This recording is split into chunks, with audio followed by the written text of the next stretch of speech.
Hey guys, this is Second. So recently I got an update for the month of October, but I'm on the 7th of November as of this date, and it seems that it's going to be a general improvement, nothing much. So I'm just going to install it and see if there has been any improvements in terms of battery life and performance.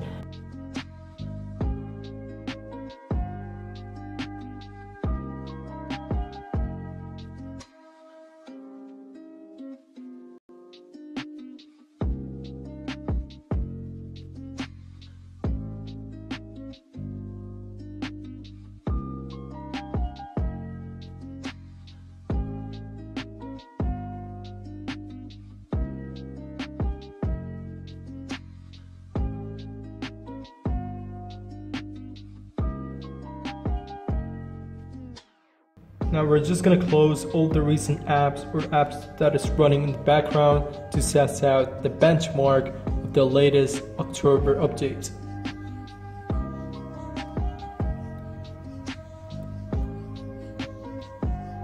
Now let's run the benchmark. So this is the previous score, and let us see if this time the score will go higher or not. But before I do so, let me just go to display and then turn the screen resolution to 720p, because that was done in the previous update.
So as you can see right now, the score has been a little more improvement, so around 4,000 increase, so that's a great improvement. Now regarding the battery life, we'll let you know on the comment section.